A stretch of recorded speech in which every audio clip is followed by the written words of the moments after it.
In the world in which I lived by then, there was no nursery school in our area. We couldn't hear about them. Those days, you'd have basically 3 clothes. The one you use for everyday work, and then the one you keep for Sunday. I asked some of my friends whom I knew used to go to Chevambe every weekend. I tried to describe it. They said, oh, we know that girl. Things of this world really don't matter so much to me. Yes, I need them, but they really wouldn't take me away from God. I was born under a mango tree, but the mango tree is since gone.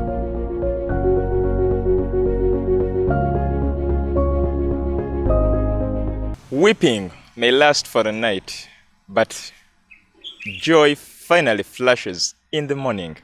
And when a flash of joy comes in, all you're left with is to testify of the goodness of the Lord. And your testimony encourages very many people out there who might be going through what you've just overcome. That is why testimony is very, very important. And a good evening to all of you. This is my story. Edwin Austin Mukhalas is my name. Remember, this program is only and only on Family TV. Thank you so much for watching Family TV. You who watched us from morning up to this evening time, we really appreciate. Thank you so much. And we are here. We have our guest with us. I don't know how I can define him, but one thing I know, he is the missions director of the Diocese of Kampala, and his life is so interesting, but full of testimony. I believe you will be blessed as I am. And join me as we welcome Rev Anthony Kamukama. Reverend, we are glad we have you today in my story. People out there have been watching you preaching during the evening devotions and praying for us before we sleep, but they have never gotten a chance of listening to your story. We are glad they are going to listen to your story. Good evening to you, Reverend. Yes, good evening, my brother Adrian. How are you? I'm very fine, and kindly greet our esteemed viewers. Yes, our brothers and sisters, I greet you all in the name of our Lord Jesus Christ, and you're welcome to join us for this evening program. Thank you. Who is Reverend Anthony? Where were you born? Mr. Jagwe. Now, this Reverend Anthony is a historical man. He's a historical man in the sense that I've come from far. Yes, my name's Reverend Anthony Kamukama Mugasha, and I hail from Bushenyi. By then it was a huge district, but because of the recent political progress, it's been dissected into smaller units. So, but I hail from that district, and my father was by then a Gomborora chief, whom we call a parish chief, and my mother was a poor woman, not that educated, but very informed and a very beautiful woman. And why do you say she wasn't educated but very informed? Informed in a sense that she didn't have the academic transcripts that would count on like these days, but she was a very informed woman. She knew how to do things. She could come to Kampala, do some business, go back to Bushenyi, and she was also dealing in business of selling matoke. So she was a little bit informed. She was always smart. She was a very smart lady. So that's why I said, though, was informed. And my dad came to know my mom when he was a parish chief of a small sub-county in Itendero called Kagango. For those of the viewers that could be hearing from that place, you could be very much conversant with the place. And so he had been posted there, I think, by the regime of the time, Milton Obote too, because he was serving in that government, and he was posted to serve in that local area as a parish chief. And for you, my brother Adrian, I see you are also in the teenage stage. You are a youth. You may not understand the history by then. But so he served in that government. And so my mom, before she met my father, she had gone through some broken relationships. And in all those relationships, funny though, in each relationship she left a child. How many were they? Yeah, about 6, and each child has his own father. That is funny. But you know, that is life. That is life. So my mom had lived that hard life. And so when she failed to make it in marriage relationship, she opted to live her own life. And Take care of the children. actually, she left children with their fathers. And so she opted to begin a small business in Tendero town of selling matoke. Now she's the one telling me this story. And later on, that's when she met my dad, when he had been posted there as a parish chief. And the parish chiefs of then, they were powerful men, powerful. So that's how they met. Authority. A lot of authority. And if they met you, you had not yet paid that graduated tax. Men hid under the beds. So they are powerful men. And so they met with my mom, and they fell in love. And after 9 months, I dived into life. I came, Kamukama, I came. And arriving here in life, man, things were not easy, because after some time, my dad retired, and he went back to his home in Ishaka town. He was his home is in Ishaka town. So he went home, and remember, he had his family already. He was a married man. He had To another woman? yes, Or to your official mom? woman. My mother was not official. Was in these days what you call side chicken.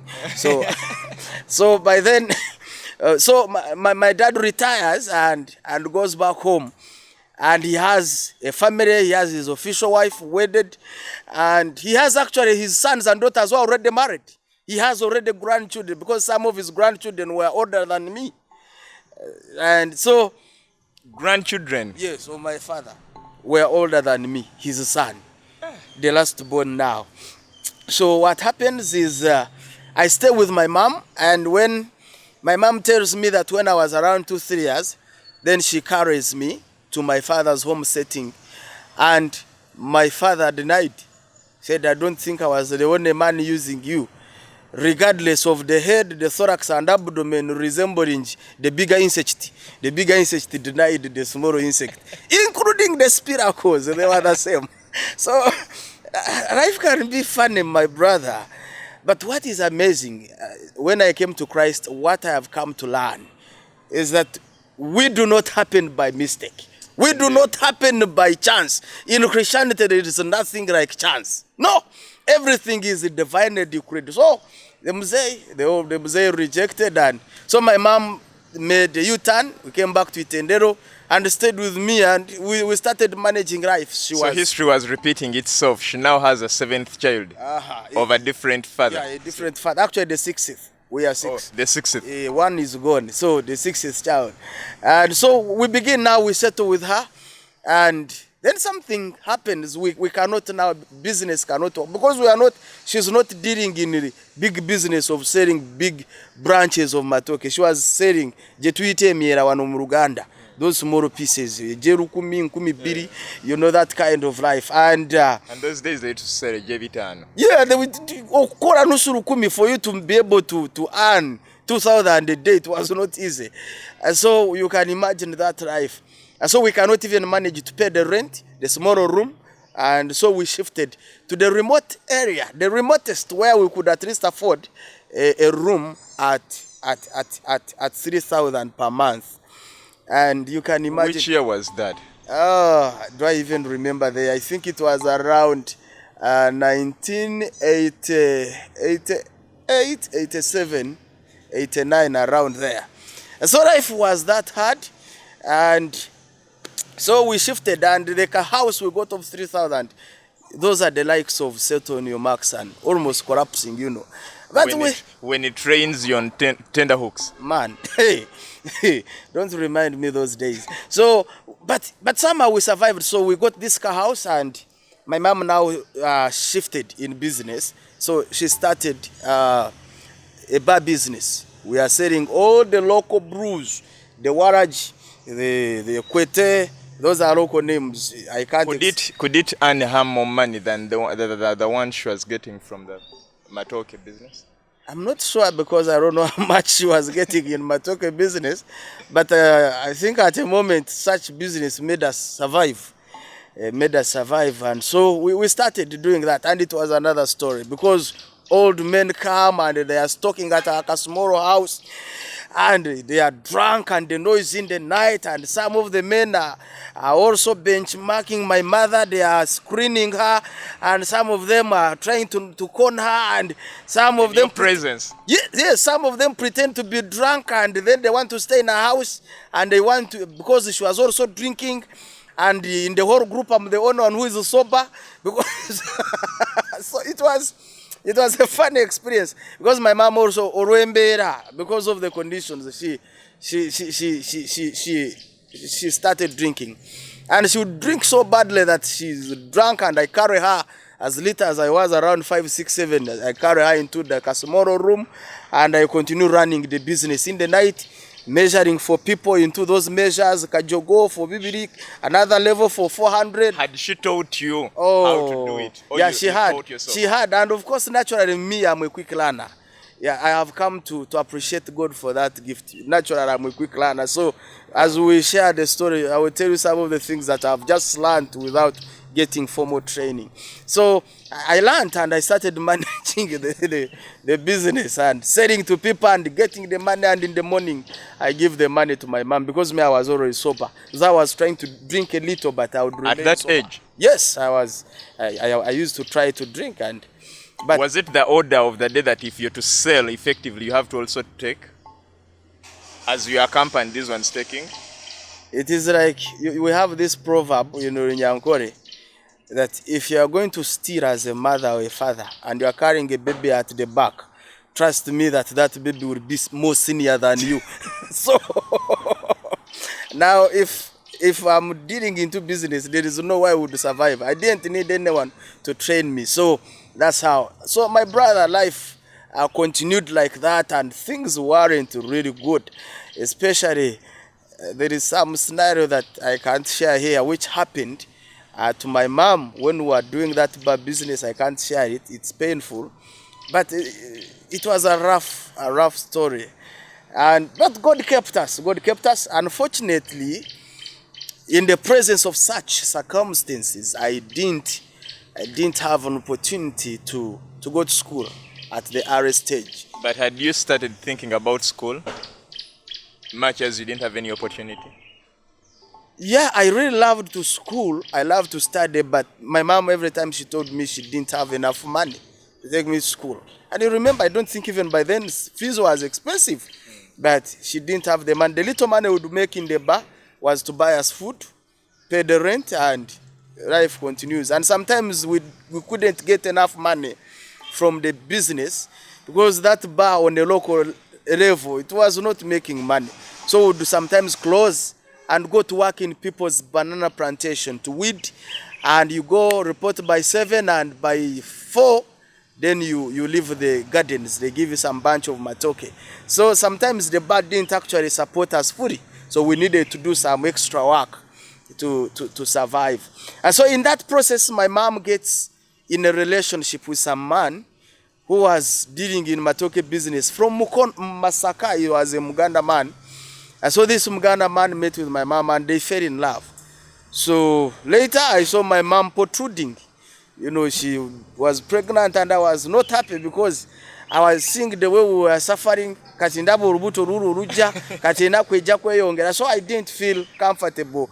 And every time I told Mom, why did you do this? Because I did, as much as I was a little boy, but conditions had told me to learn that life is not easy. And so seeing her struggling and now getting another child, so it was not easy. But of course, we couldn't stop it. She produced.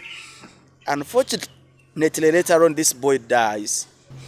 And so we shifted from that place. Now we go to...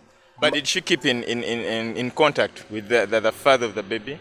They were a little bit in contact for a short time, but later on, he went his way. So But inside of me, I was also happy because I never wanted those men to disturb my mother. I was somehow happy. Though this man was also a shortcut of my mom's, or a means of my mom's death. Because later on, after like a year or two, my mom's health started deteriorating so terribly that when we took her to Mbarara, when she went to Mbarara Regional Hospital, because she started developing sores on face, black spots on her skin.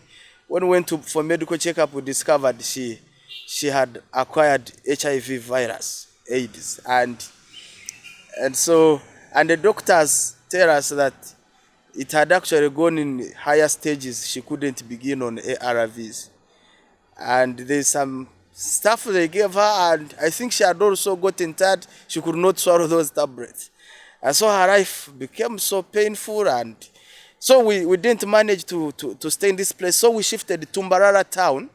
There is a slum area called Biafra. For those of you who know Mbarara, chechitunde chiringa ebimwe byawane Kampala sijja kubyogera mu manya. So so we went and stayed in some of that part, in that Biafra area, the ghetto area.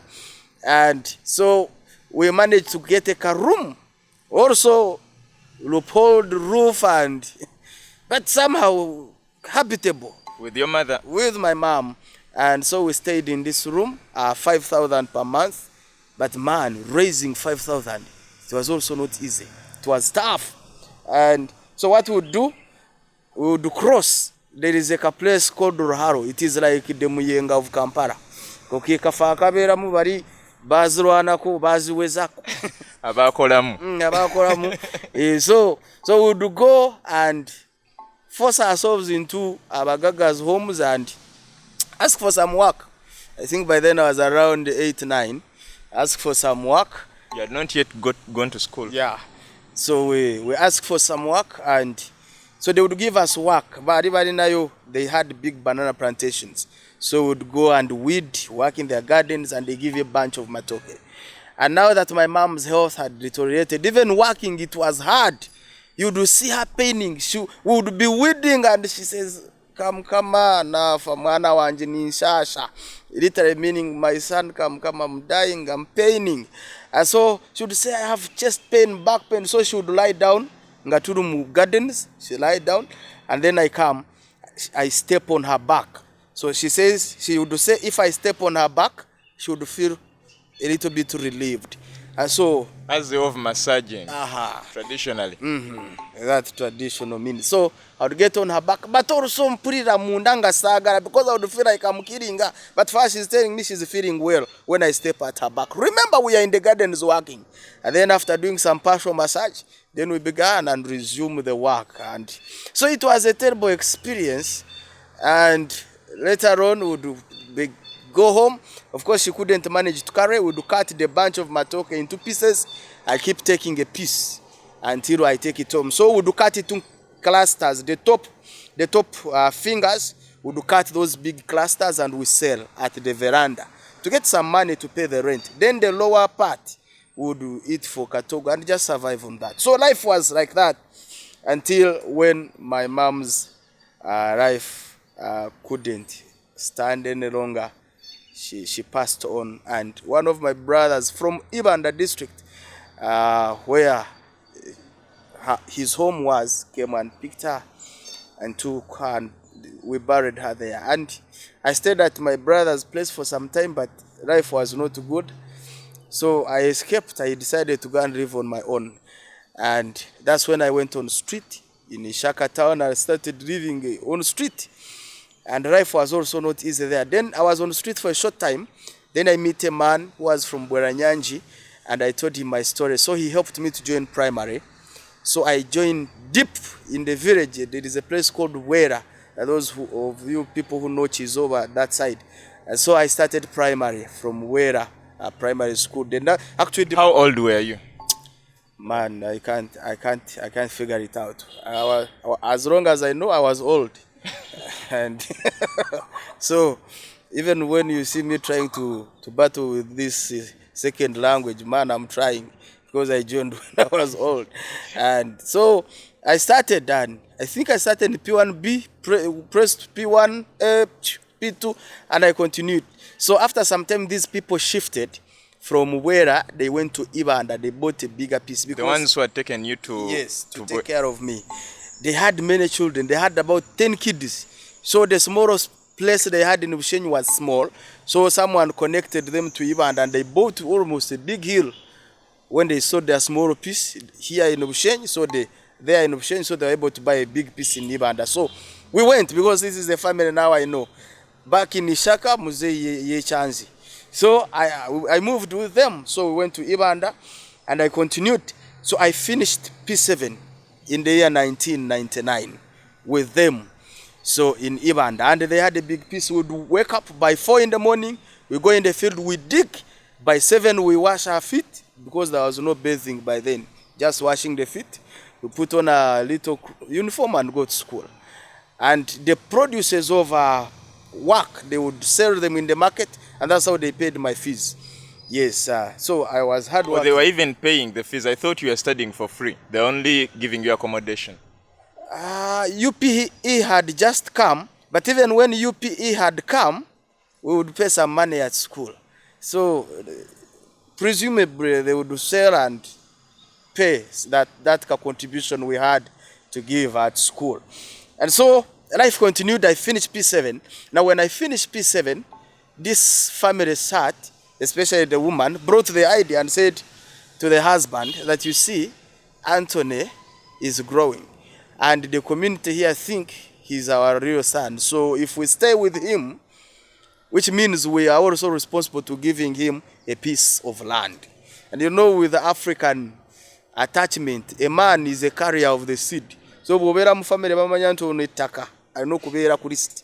So they were worried of me. So the woman got worried of me, and so one day the man says, Anthony, we have helped you. Chetusobode kat now you have to pack your things and go. Now you can imagine, this is the family that you have stayed with for over 7 or 8 years. And they wake up in the morning and they say, you know what? Just carry your things and go. And it was... What came to your mind? Where did you think of at that particular moment? What came in my mind was to go to Ishaka, to my father's home. That's what came in my mind. And so I packed my little stuff in Kavera, a polythene bag, and they didn't give me transport to pick me from deep, because we were in Bijera. For those of you who may know Bijera in Ibanda, behind Bisheshe sub-county. So you have to walk from that remote area up to town in Ibanda. It's a long distance. You can't walk it. But they only gave me transport to pick me from Ibanda, then to wherever I wanted to go. So I had to walk. I walked. My feet got swollen. I got tired. I would first sit down under the tree for like 1 hour or 40 minutes. Then I resumed the walk. I woke up very early, around 6, to walk to Ibanda. And sometimes you'd stop cars and go, they don't care. And so I battled. But as I was walking, going to Ibanda, and very hungry, full of pain in the legs, I remembered a story that my mom used to tell me before she died. She told me a tale that one day there was a man, and that man had his wife and some kids, about 3 of them. So after some time, the wife dies, so this man goes to marry. So when he wanted to marry this young lady, a new woman, the new man says, if you want me to be your wife, first kill your children, and then I will come and marry you. And because the man, this is a story that my mom used to tell me tale. And because the man loved the woman, he also came and picked his kids, and he said, carry your baggage and stuff and let's go. And that he carried them, and they went in the wilderness there. And when they were in the center of the wilderness, they had packed some food, so he told them, you guys can now begin eating. Let me go for a short call and I come back. So I started remembering that tale in the pain. And then when the man went, he disappeared and left the kids in the bush, in the wilderness. So when they finished eating, they were calling the father. They couldn't see him. So they came to realize that their dad had dumped them in the scent of the wilderness. These were young people. They didn't know how to go about it, surrounded by jackals and lions and monsters. So in the story, that they decided to carry their staff and begin walking to whatsoever direction. And so they walked and walked. Now, as they were walking, one of them got hungry and just died. So they buried him. So when they buried him in the wilderness, the brother started singing for this foreign brother. And I cannot put this song in English. I'm going to put it in local language. But I will explain what it means. So the brother started singing. And the song is what came in my mind as I was in the pangs, pain, feeling rejected, isolated, feeling like, why? Lonely. Why did I happen to be Rwachina Zariwa? And those kind of rhetoric questions. And the song came. The brother sang for the foreign brother and said, Naremba mujenzi, naremba, kundi vanafire, ndiagwa katojo, nkwate mpare yanje, jijware nkomushija, nkwate sati yanje, jijware nkomushija, nkwate nkoni yanje, njende nkomushija. And so this guy started singing for the brother that, let me carry my staff and encourage myself now that you have left me, so that I move like a man. Reverend, can you sing the song as we play the guitar? It could be an encouragement to someone else out there. Yes, you see, life, my brother, life is very interesting. And the reason why I sang that song was a way of trying to console myself. You know, there are moments in life when you go through issues and you have no one to be by your side. You have no one to tell you that keep going.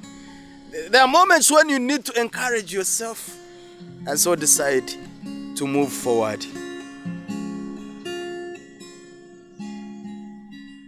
Naremba mujensi, naremba, kunde vandafire, diagwa katoso, nkwate mpare yanje, jware nkomushija, kwate sati yanje, jware nkomushija, kwate nkoni yanje, jende nkomushija. So there are moments when you just need to encourage yourself in the Lord, and you choose to move on. And so that's what I did. And I moved. I reached in Ivanda town, I got the beans. So the story is long. Now when I reached in Ishaka, the Mzee by then had grown up a bit. The Mzee, now this time, I'm resembling him fully. And so he receives me. And he's excited to see me. So how did you feel at this sudden change? Because he's the very person who denied you last time. Yeah, I felt good. Because I would feel it in my spirit that this is my dad. And you know, home. Yes. And when when a woman tells you that this is your father, she knows. Mama. And so I felt good. And I first stayed with him for I think like 2 months. But the short time I stayed with him, my stepmom said, and I said this with good faith, my stepmom told my dad in my presence, I can never cook my food and give it to each tabani chow. I can never. And she was also an old lady. She has everything. Her children are successful. But so, Reverend, let us go for a short commercial break. Okay. And when we come back, maybe you'll tell us why she had to take that decision. As you think about the Lord just taking over your case and you're no longer in the midst of it, and he says, fear not. Demons from the mountains, scream and leave. In the name of the Demons from the graves, scream and leave in the name of Jesus.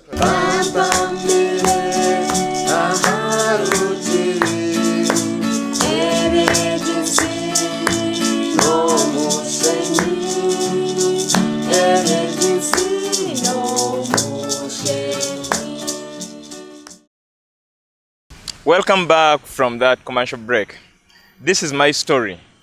This program is only and only on Family TV. This is a program that encourages you, that strengthens you, that gives you a reason to walk again. You who is disappointed, you who is disillusioned, you shouldn't lose hope. Listen to these stories. Watch the people we host on this particular show. I believe your life will never be the same again.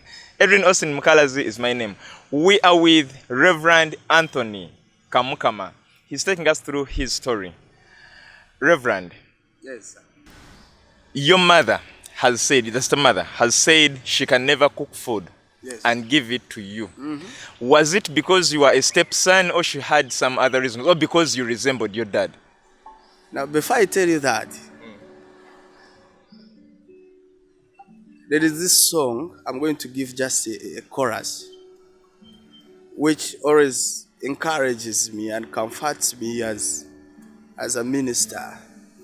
Because life has taught me that without God stepping out for you, it can be horrible. And it says, who else do I have on earth and in heaven but him, the Lord of glory? No, no me go, ro, kureka Yesu enka, ka ngumenye shongore entie Yesu enka na maram. I repeat. No, no mwego, omweguru kureka Yesu enka, ka ngumenye shongore ente Yesu enka na mara. And so Jesus, him alone, is sufficient, is enough. So she says, I'll never cook my food. Tindete kabyokurya byanje nkabihereza Kamukama. I never cook my food and give it to Kamukama. And I'm not judging. Probably she was right in some sense, because when you heard her say this, didn't you think she was kidding? No, because she had tried on me earlier, and my mom had told me one time when he carried me there when I was little, she ran after her with me. She ran after us with a big stick to hit her. So we ran. So we ran and survived. So I knew she was a serious woman. And so she would cook food, serve my dad. They had a maid who was cooking, put a portion for my dad, and me I was not given. So, and... Were you the only child at home at that time? Yes. Because the rest of my brothers are old, they have their homes. Maybe we had some other grandchildren that she was staying with. They would give them, but me not. Now, what my dad did, there was a hotel near town, because we were near Ishaka town. So my dad got that man, and that man, I think, is still there. He had a hotel. Those heading from Ishaka, no, Qatar, wow. He had a restaurant. This Moroccan. And so he paid them per month. He would pay that man so that I would go there for lunch and supper. So she said I can never cook. To feast on molokoni, lunch and supper. Yeah, and some matok and some stuff, kaunga. So so for 1 month. And later on, when my dad realizes things are tough, he also started turning around. But before he turned around, I had seen some things which I'm not going to share on air. But I knew why he started responding the way he started responding towards me. Because I had had a dream, and I had also in the morning seen some stuff So, and immediately he changed and he would see me like a lion. And he chased me out of there and said, go, go, go, go. So that's when I started now living a street life again. And my dad was a rich man. My family, they are well-to-do people. And so I left. And I started staying in Ishaka town. You left home again? Yes. I left and I started staying in Ishaka town. I couldn't afford fees for secondary. I had passed P7 very well.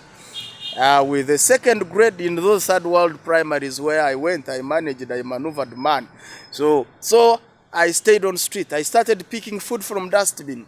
There is a marketplace in Ishaka town called Chizinda. So I used to go to Chizinda to carry baggages for these business people. And you carry big baggage from the truck to the ground. They give you some coins. And because of the conditions, now I started taking drugs. Started smoking, I started drinking water. Now I really became drug addicted. I used even to go to the petrol stations with Obutambara, you fix in Warin Ojamu petrol, you sneeze it, and that kind of life. So the coins I would get, I would buy a cigarette. Is that what they call okunusa mafuta genyonyi, what you were doing? Yeah, that one. Because you get the handkerchief, fix it in the petrol, you sneeze it, the whole head barrages, and you feel you are high, you are above, you are super. So that's what we used to do. And so, but we lived into this kind of life, and so every man I'm buying cigarette. So we lived like that until in 2000, I think. What about marijuana? Didn't you try it out? Oh, I did that. I did that. I did that even to the higher level. At a later stage, I'll tell you. So finally, in the year 2001, the first contestation of Bululu Museveni Nevesije, so we were in campaigns, we were in that chaos and Ululu, and I was engaged in a car accident, and both of my two legs were broken. And I was rushed into the hospital, and the hospital people, they scanned my legs, they found both bones had totally broken, and so I needed to be operated and both legs be cut off. Now you can see how the trail of misfortunes is really seeking me. In that situation, how did you feel? How did you feel about life? I felt life was not fair to me. I asked myself, why would I even be born? Because I was put on the bed, you don't have a nursing person. No one. No food, no nothing. In the same ward, yes, there were some other Barwadi. Their relatives would come bringing them food, blah, blah.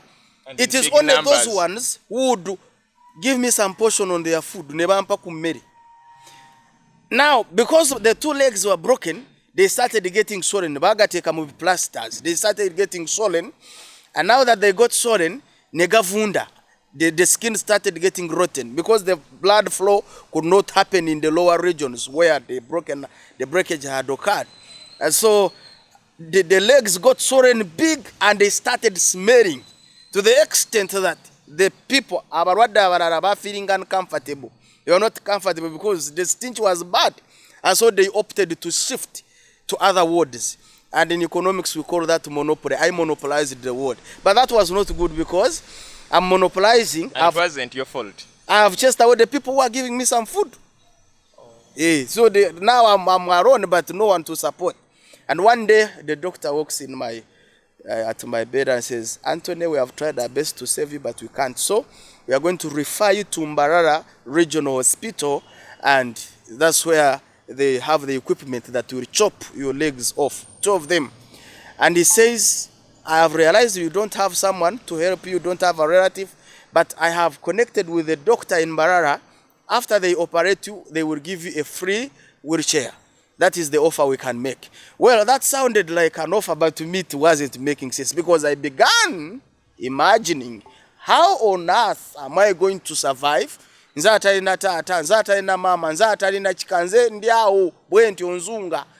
no one, I've been surviving on my legs. Now they are cut off. And they're giving you a wheelchair, which also requires someone to help you push it. I remember asking God, I said, God, before they take me the next day, would you please make me die? And there could be somebody right there. You have gone through a circumstance. How do you pray such a prayers? You go through some situation. Now you're like, I would rather die than. So I prayed like that. Thank God there are some prayers he never answers.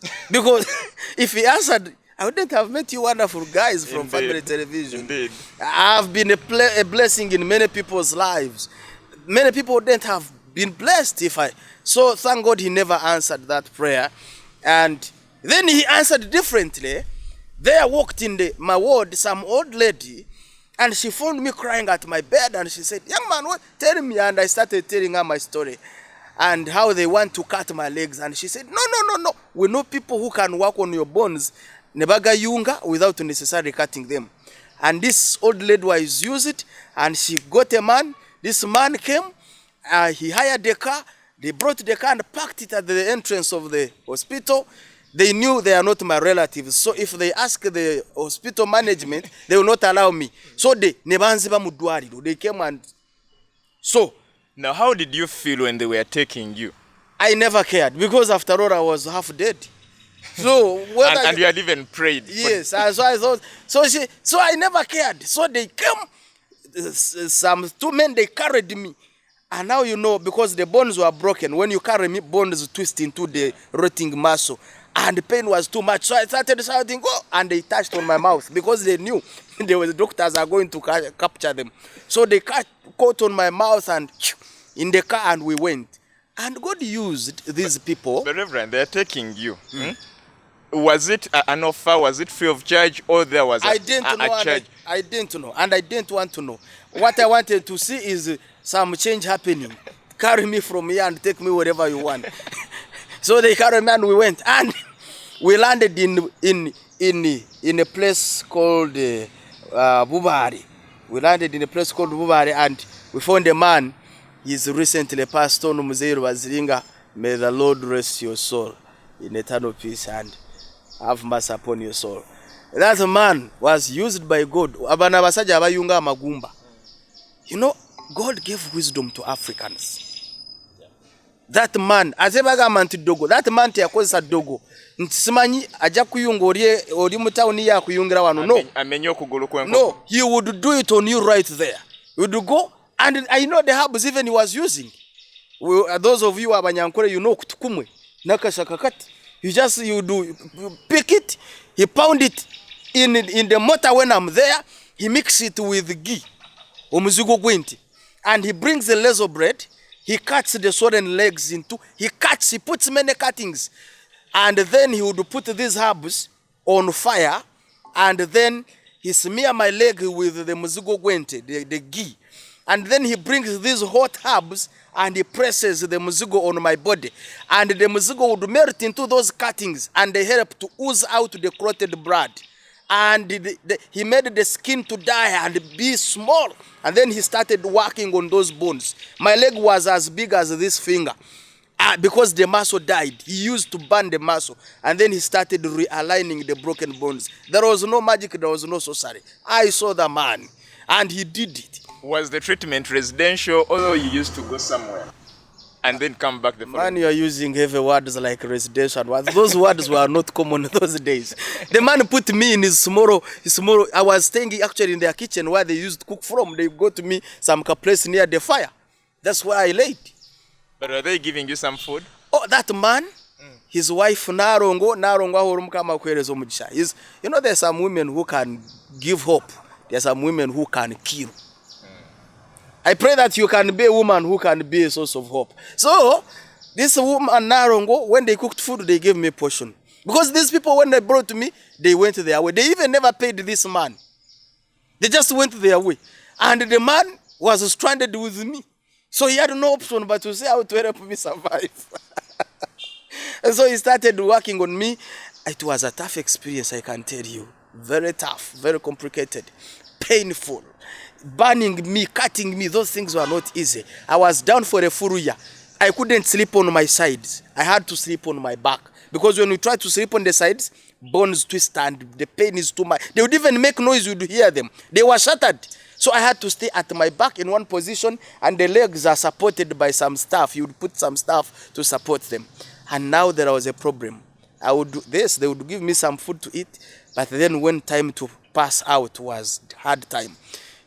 So what this man did is bought me a packet of polythene paper bags and a TP. So when I wanted to help myself, I told Utaro, oh, the war was there.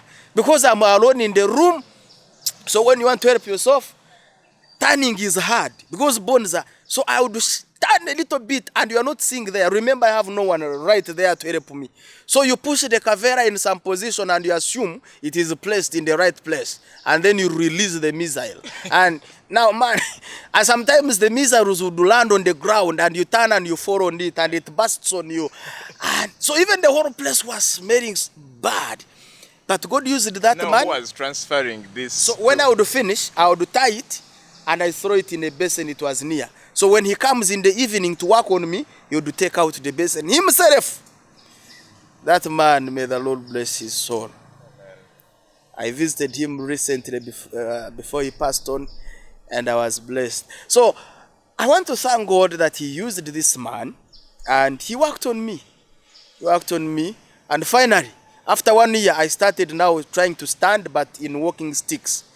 And he would help me do exercise around. And finally, I put down the sticks and I used to walk, although with limping and difficulty. So then he said, Anthony, I needed about 1 million and plus for my work, but you have no one. So what do I do with you? Maybe you stay with us, you be our shamba boy, you work with us for some 2 years to compensate for our money. And I was also feeling another burden. Yes, I'm getting healed, but now working for 2 years. But thank God for Narongo, his wife, who woke up and said, no, let's leave this boy to go. God will pay us. And they even gave me transport to get on pickup because there were no minibuses. I got on a pickup and I came back to Ishaka town. Now I began life on another dimension. Starting from where you stopped? Yes. But this time, I've grown a little bit. I feel shy picking food from dustbin. So I find a small restaurant. And those of you from Ishaka, there was a restaurant called Universal by the late man Sajin. So he was also, so he gave me some work to work in the restaurant. But when I asked for a job, he said, but you're limping, because by then I was still walking, limping.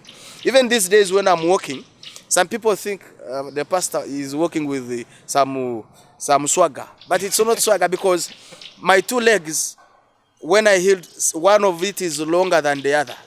Because in between, there was a muscle that developed to join the bones. And so this made my right leg longer than the left leg. So when I'm walking, you might think I'm using swagger, but I'm trying to balance the ground. So when I ask for a job, this man says, but you man, you are limping. How would you serve customers? I pleaded. And then he gave me work to wash plates in the kitchen. Atoyo musajja naye yali mukambwe akusange nga akuchemisa n'olukumera olya akusala olunaku kandi olunaku they were paying me 500 shillings nusubiza no kati bwonsala olunaku mba nfudde. But you see, God is merciful. See how God strategically located me in the kitchen where I'm going to wash plates. There are some of the merciful customers who never finish on plate.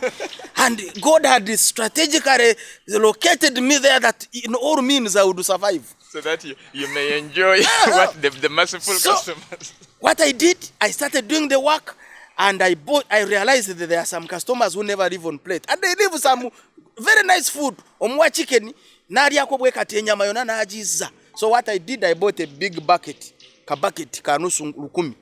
So when busy customers are on and they're serving out there, so that busy time you can't eat. You have to be washing plates. They are bringing this. So I would pick those beautiful mussels, the rice, and I keep in my bucket. And I continue washing. So when it is around at 4 p.m. and the customers are not many, I would get my bucket, put it on my laps. Because I'm relaxed. I don't have to begin stealing food, eating in the hiding so that the manager shouldn't see me to cut my little. So I would put my bucket on my laps and I eat.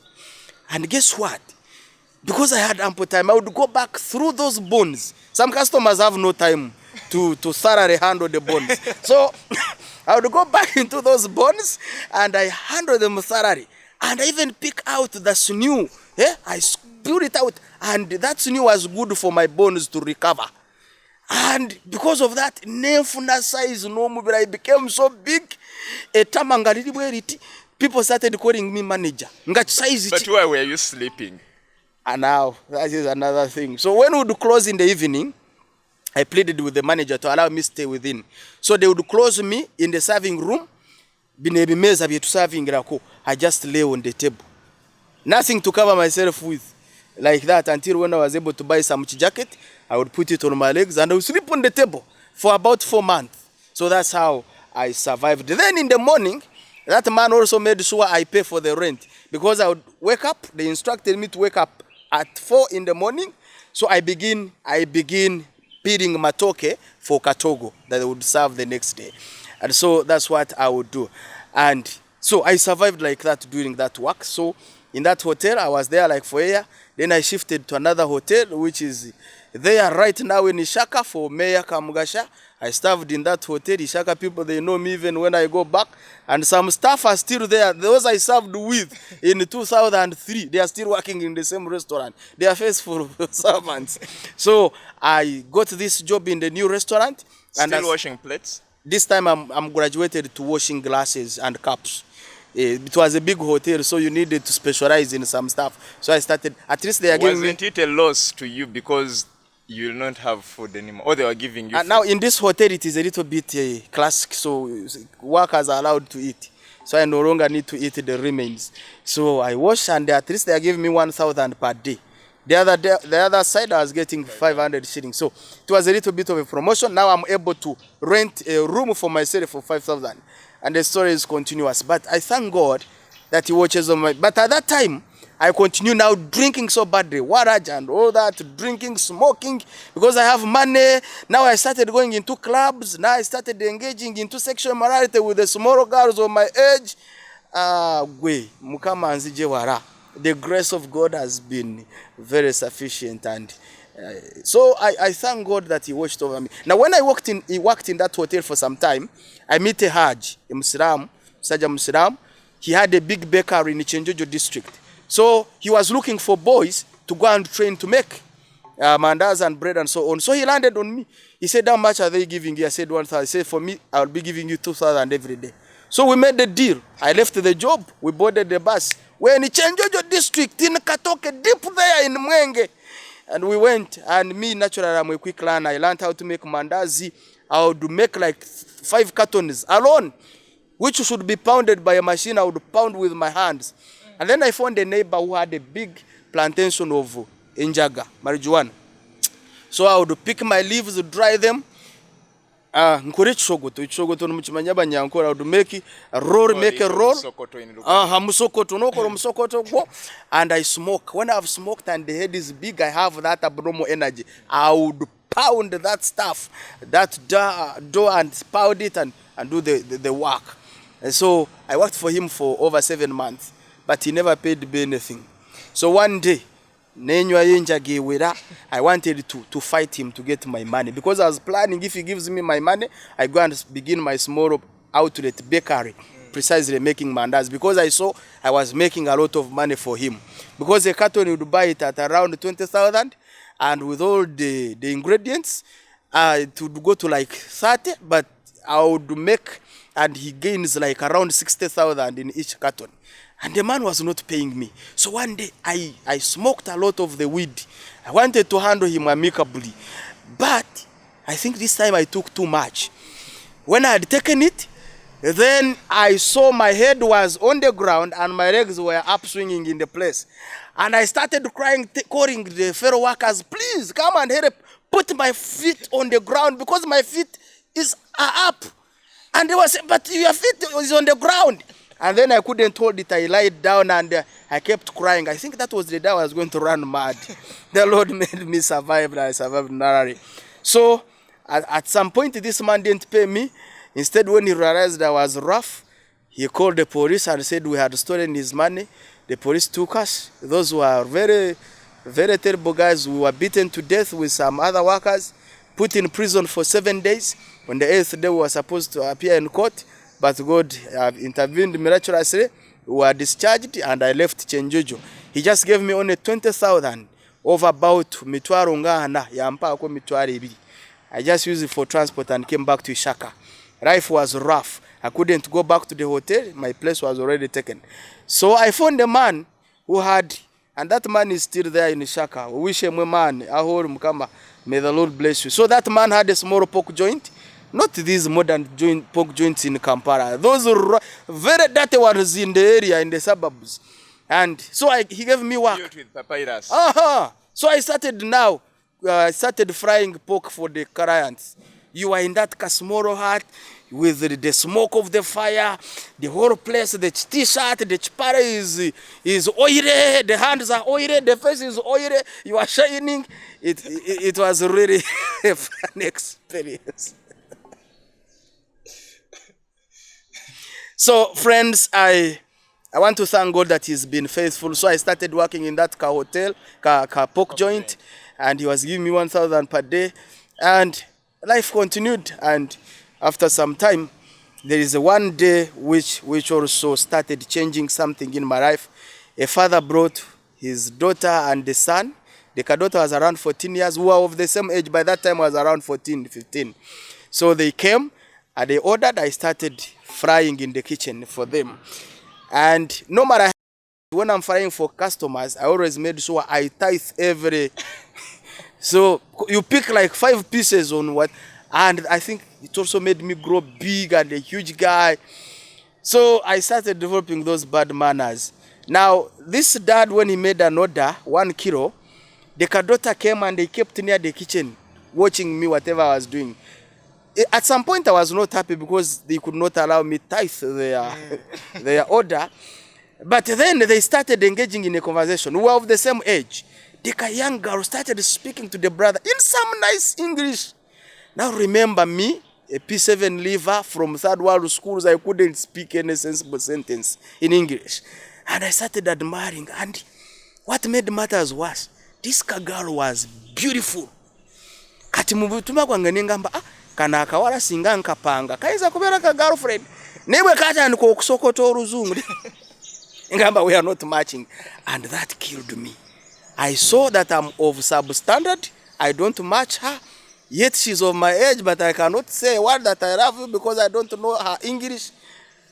I started crying. After I served them, I went. Did you tithe?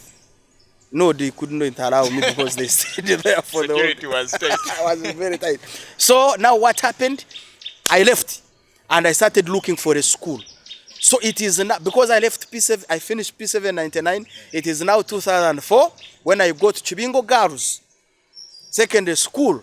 I meet a man and I started speaking to him. Mr. Kamukama, he's still there. He's recently been a chairman LC5. And by then he was a secondary teacher. So I went to him, I told him, I want to join secondary school. He said, young man, are you okay? This is a girls' school. We don't admit boys here. He said, sir, please. And so he looked at me. I was almost making dreads. I had the Empire Zirko pockets everywhere. I said, but young man, with your lifestyle, the way you're looking like, are you sure you want to study or you are up to something? And I cried. I told him I want to study. So God used this man. He was compassionate.